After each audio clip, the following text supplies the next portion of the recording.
যিনি সাদ্দাত বাদশা, যিনি জান্নাত বানাইলো,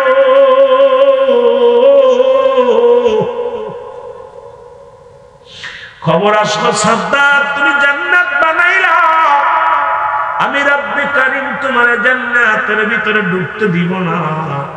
সাদ্দাত ভাই, আল্লাহ তোমার বানানো জান্নাত আমি চাই না, আমি বানাই নিব। জান্নাত বানাইয়া ওরে বললেন তুমি একটা কদম পা রাখতে পারবা না জান্নাতের মধ্যে। এর সাদ্দাতকে আমি পা রেখেই ছাড়বো। শত শত সাদ্দাত বানাইয়া জান্নাতের চারিপাশে দাঁড়া করে রাখছে। আজরাইল সালাম এসে গেছিলেন মুসলমান। আজরাইল এসে দেখে শত শত সাদ্দাত কথা বলে, সবই একই রকম, আসল সাদ্দাত খুঁজে পায় না। আল্লাহ রাব্বুল আলামিনের কাছে দরখাস্ত করে সাদ্দাতের জন্য। আজরাইল আলাইহিস সালাম ডাক দিয়ে বলে, রব্বে কারীম, আমাকে তুমি রূহ নেয়ার জন্য পাঠাইছো সাদ্দাতের। এখন ডান দিকে তাকায় দেখি সাদ্দাত, বাম দিকে তাকায় দেখি সাদ্দাত, পিছনে দেখি সাদ্দাত, সামনে দেখি সাদ্দাত। আল্লাহ কয়, ও আজরাইল এত পেরেশানিত হইও না, আমি রূহ নিতে বলেছি যে টাইমটা, সেই টাইমের মধ্যে তুমি আসল সাদ্দাতকে পেয়ে যাবা। তখন ওই একটা সেকেন্ড কমও হবে না, বেশিও হবে না। আজরাইল দাঁড়াই রইলেন। মুসলমান থেকে জান্নাতের গেট দিয়ে আসল সাদ্দাত ঢোকে। পিছন থেকে ডাকতে বলে, সাদ্দাত দাঁড়াও। সাদ্দাত কয়, কে রে? কয়, আমি আজরাইল। আমার রব্বে কারীম বলেছে একটা মিনিটের জন্য তুমি পা রাখতে পারবে না জান্নাতের মধ্যে। যার সাদ্দাত যদি অনুনয় বিনয় করে বলেছিল,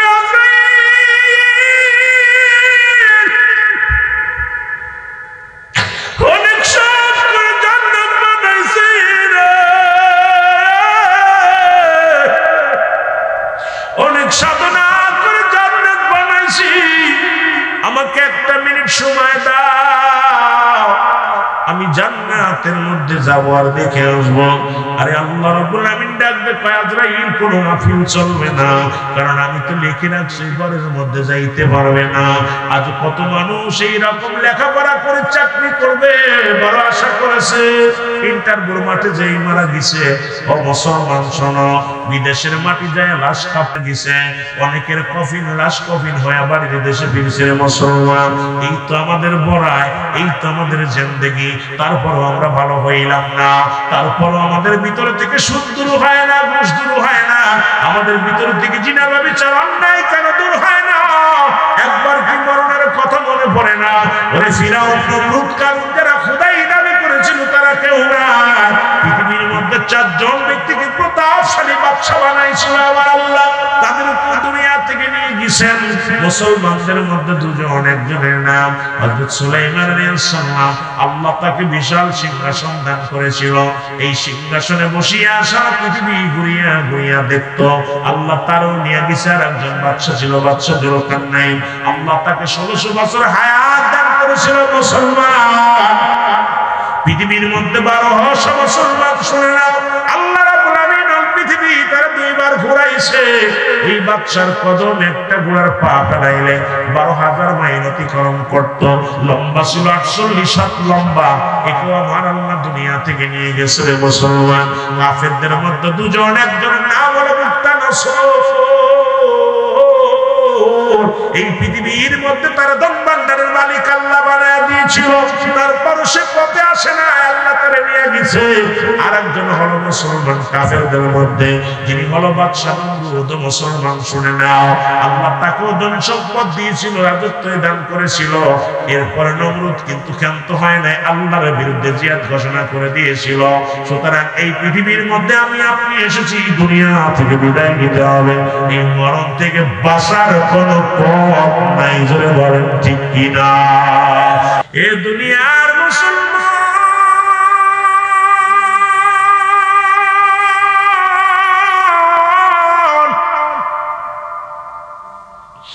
এই পৃথিবীর মধ্যে আসল সিরিয়াল আছে, যার কোনো সিরিয়াল নাই। মানুষের মৃত্যু হয় 2টা টাইমে, হয় রাত্রে না হয় দিনে, হয় মরণ হয় রাত্রে না হয় দিনের। মুসলমান, দিন শুরু করেছিলাম, শেষ করেছি, মৃত্যুবরণ করি নাই। রাত শুরু করে 12টা পার করলাম, এখনো মৃত্যুবরণ করি না। আজকে তো আর মুসলমান, আজকে তো রাত শেষ হয়ে গেল, আগামী দিনের 12টার পর থেকে তারিখ বদলা, এখন পর্যন্ত মৃত্যুবরণ আমি আপনি করি নাই। সকাল পর্যন্ত বেঁচে থাকবো কেউ বলতেও পারি না, জোরে ঠিক। সকাল পর্যন্ত বেঁচে থাকবেন কেউ বলতে পারবেন? জোরে বলেন পারবেন? মানুষের বলতেছিলাম 3টা বিপদ। নাম্বার 1 হলো মানুষের মরণ, 2 নাম্বার বিপদ হলো মানুষের কবর, 3 নাম্বার বিপদ হলো কিয়ামতের ময়দান। আল্লাহ একটার পর একটা বিপদ। এর মরণের পেয়ালা পান করতে হবে, এর মধ্যে কোনো সন্দেহ নাই। স্রষ্টার মৃত্যু নাই, সৃষ্টির মৃত্যু আছে। স্রষ্টা যিনি আপনার আমার রব, যার মৃত্যু নাই। দুনিয়ার মধ্যে সব জাতির মৃত্যু আছে মুসলমান। আর আল্লামা মুফতি আমজাদ আলী সাহেব একটা কিতাব লেখলেন, কিতাবের নাম বারে শরিয়াত। এই কিতাবের মধ্যে লিখতে যে বললেন, দুনিয়ার মানুষ শোনো, মানুষ যখন সাধারণ মৃত্যু বরণ করে 70টা তাজা উটের গায়ের চামড়া জবাই না করিয়া উল্টো দিকে টান দিয়া লবণ আর মরিচ লাগা দিলে যতটুকু যন্ত্রণা হয়,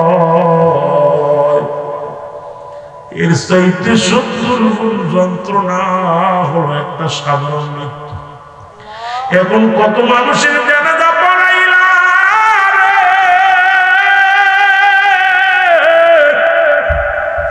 কত মানুষের দাফন করাইলা,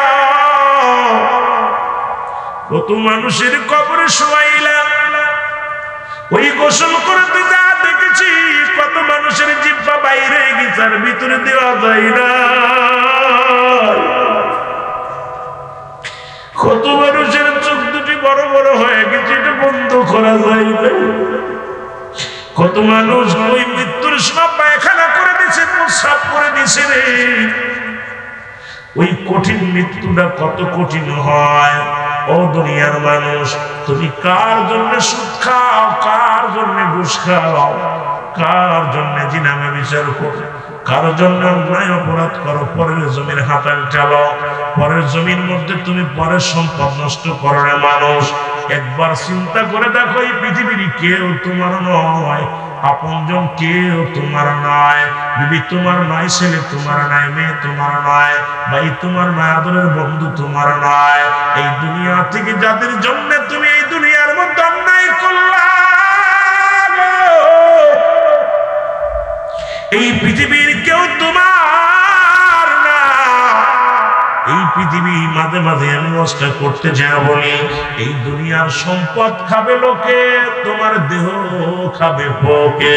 জোরে জোরে চিন্তা বলা যাবে না, ঠিক কিনা? আমার মরণ শিবে কখন কেউ তো জানি না, আমার এই পৃথিবী চিরদিন থাকার জায়গা নয়, অন্ধকার কবর যে তোমার আসল ঠিকানা রে মানুষ, অন্ধকার কবর যে তোমার। এই আমি চলে যাব, আমায় তোমরা ভুইলা যেও না, আমি চলে যাব, আমায় তোমরা না, আমার মরণ আসিবে। কুল্লু মান আলাইহা, আল্লাহ কয় বান্দা, বান্দা শুইনা নাও,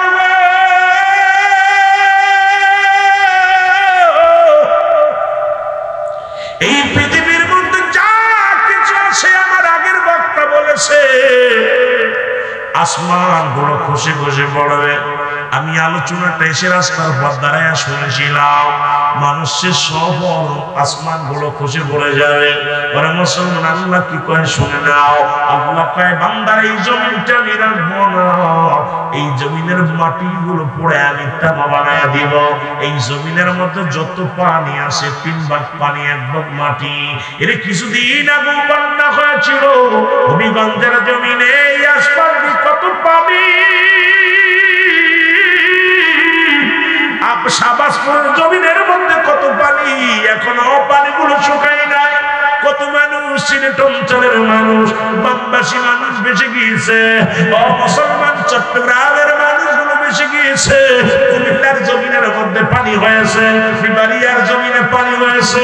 আমি গুনাগার এসেছিলাম ত্রাণ দিতে, এসে দেখেছি কতটা কলা বাড়িওয়ালা গাছ করা বয়া বয়া কান্দে। ঘর নাই, বাড়ির মধ্যে পানি, ঘরের মধ্যে পানি। বিদেশ থেকে কত সোনা দানা নিয়ে ঘরের মধ্যে লুকাইয়া ওই ঘরের মধ্যে লটকায় তালা মেরে চলে আসছে, ঘরের মধ্যে পানি। মুসলমান, এত পানি পৃথিবীর মধ্যে 3 ভাগ পানি, 1 ভাগ মাটি। এই মাটিগুলো পুড়ে তামা হয়ে যাবে, এই জমিনের উপরে কিচ্ছু থাকবে না। ঘোষণাকার আর একটু জোরে বলেন, ঘোষণাকার আল্লাহ কয় বান্দা, এই জমিনের মধ্যে যত মাটি আছে সব মাটিগুলো পুড়ে হয়ে যাবে তামা। এই জমিনের মধ্যে যত পানি আছে পানিগুলো পুড়ে হয়ে যাবে ছাই। যেদিন কিচ্ছু বলতে কিচ্ছু থাকবে না, সেদিন থাকবো শুধু আমি আল্লাহ। তাহলে কার জন্য বাড়ি করো, কার জন্য ঘর করো, কার জন্য জমাজমি করো, কার জন্য সুদ ঘুষ খাও, কার জন্য তুমি এত মস্তানি করো? কত টাকা ফিরান কারণদের খোদাই দাবি করেছিল, আল্লাহ তাদের নিয়ে গেছে, কাউকে দুনিয়ার মধ্যে রাখে নাই। আমি আপনি হয়তো 50 বছর 60 বছরের জিন্দেগি পাইব, 80 বছরের জিন্দেগি পাইব, এরপরও তো দুনিয়া থেকে চলে যেতে হবে। কদিনের জন্য কত মানুষকে ঠগাইলাম, এরা দুনিয়ার শান্তির জন্য বাইরে ঠগাইলাম, বাই হয়ে মুটের সম্পদ ঠগাইলাম, বাবা মার ঠগাইলাম রে। কত মানুষ আমার জন্য কষ্ট পায়। আল্লাহ এই দুনিয়ার মায়া ছেড়ে চলে যেতে হবে, কিচ্ছু বলতে কিচ্ছু থাকবে না। আল্লাহ কয় বান্দারে, এই জমিনটা আমি রাখবো না, আসমান আমি রাখবো না। যেদিন সব কিছু চূর্ণ বিচ্ছিন্ন করে দিব, সেদিন থাকবো শুধু আমি আল্লাহ, আর আমি থাকবো আমার রাসূলের ভালোবাসা নিয়া। জোরে জোরে চিল্লায়া বলা যাবে না সুবহানাল্লাহ। এর প্রেম যদি করবি রে প্রেম যদি, এর সব সেরে চল মদিনায়, তোরা সব আমার দয়াল নবী যেই দেশে ঘুমায়, আমার মায়ার নবী। বাবারা, দুনিয়ায় বাংলাদেশ থেকে মদিনায় যেতে চাই কি চাই না? আর জোরে বলেন, চাই কি চাই না? ওর প্রেম যদি করবি রে মন ভালো, প্রেম যদি কর, এর সব সেরে চল মদিনায়, তোরা সব নাই। আমার দয়াল নবী যেই দেশে ঘুমায়, আমার মায়ার নবী। ও তোরা দেখলে সবই পাগল হবি, দেখলে সবই এর কাঁদবি বসে নিরালায়, তোরা কাঁদবি। আমার দয়াল নবী যেই দেশে ঘুমায়, আমার মায়ার নবী। আমি গজল এমনি গাইনি রে বাবা। আল্লাহ কয় যেদিন কিচ্ছু থাকবে না, সেদিন থাকবো শুধু আমি আল্লাহ, আর আমি থাকবো আমার নবীর ভালোবাসা নিয়ে। এই জন্য সুন্নিরা নবী নবী মহিলা পাগল, জোরে বলেন ঠিক কিনা? আমার দিনের নবী যেই দেশে ঘুমায়, আমার মায়া। ও তোরা দেখলে সবই পাগল হবি, দেখলে সবই ওরে কাঁদবি বসে নিরালায়, তোরা কাঁদবি। আমার দিনের নবী সেই দেশে গো মায় আমার দিনের নবী। এ ভাইরা আমার, যে কথাগুলো বলি মনের তেল লাগায় শোনো।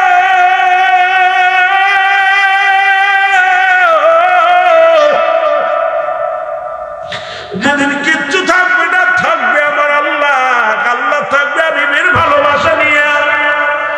আমরাও দুনিয়ায় যতদিন বেঁচে আছি থাকতে চাই রাসূলুল্লাহর ভালোবাসা নিয়ে। জন বলেন ঠিক?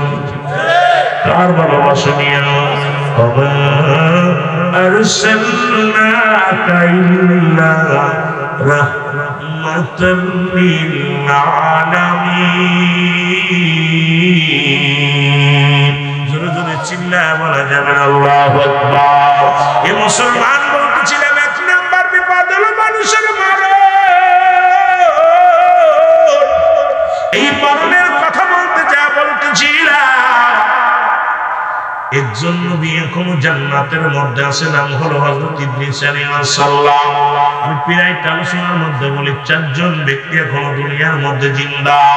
একজন হলো মুসলমান, একজন যিনি জিন্দা অবস্থায় জান্নাতে আছে, তার নাম হলো হযরত ইদ্রিস আলাইহিস সালাম। আর একজন ব্যক্তি জান্নাতে এখনো জীবিত অবস্থায় আছেন, আখিরি নবীর উম্মত হয়ে আসবে, নাম হলো হযরত ঈসা আলাইহিস সালাম। আর একজন ব্যক্তি পানির দায়িত্ব আছে, হযরত খিজির আলাইহিস সালাম। আর একজন ব্যক্তি আছে যিনি মুসলমান, শুনে নেন, আপনার এলাকায় বড় বড় পাহাড় আছে, এই পাহাড়ের দায়িত্বে আছেন হযরত ইলিয়াস আলাইহিস সালাম। আল্লাহ রাব্বুল আলামিন হযরত ইলিয়াসকে দিয়েছেন পাহাড়ের দায়িত্ব। এই চারজন ব্যক্তি এখন দুনিয়ার মধ্যে জিন্দা আছে, কিয়ামতের আগ পর্যন্ত তাদের মৃত্যু নাই। এই দুনিয়ার মধ্যে তারা রয়ে গেছে মুসলমান, শুনে নাও। ইদ্রিস আলাইহিস সালাম